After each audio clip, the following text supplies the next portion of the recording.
ధర్మస్థాపన కోసం యుద్ధం చేయడానికి ఇది కురుక్షేత్రం కాదు, కలియుగం. అది 1980.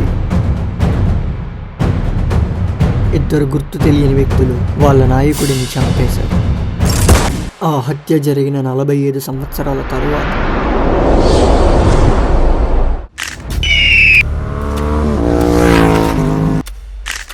ఈ యుద్ధం మళ్ళీ మొదలైంది. అయితే ఈ యుద్ధాన్ని ఆపడానికి ఒక్కడు కావాలి. ఎవడాడు? డేవిడ్.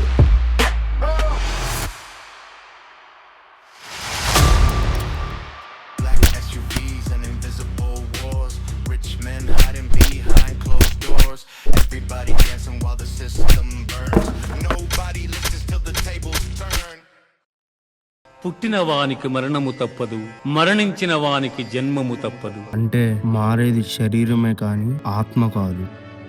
అసలు 45 సంవత్సరాల క్రితం ఏం జరిగింది? వాడిని అంత దారుణంగా చంపారంటే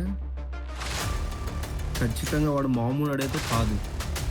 వాడే మళ్ళీ పుట్టాడని నువ్వు వీళ్ళందరినీ నమ్మించవచ్చు, నన్ను కాదు. నిన్ను చంపి వాడిని కూడా చంపేస్తా.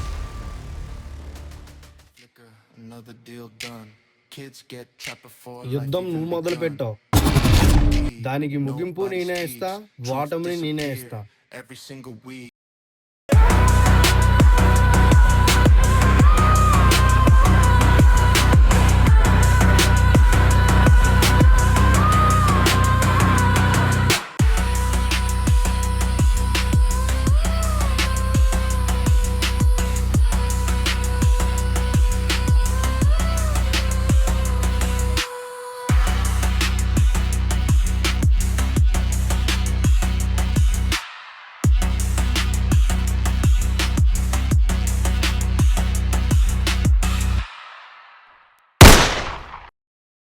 ఈ కథలో పాత్రలు, సన్నివేశాలు ఏదీ కల్పితం కాదు, నిజం.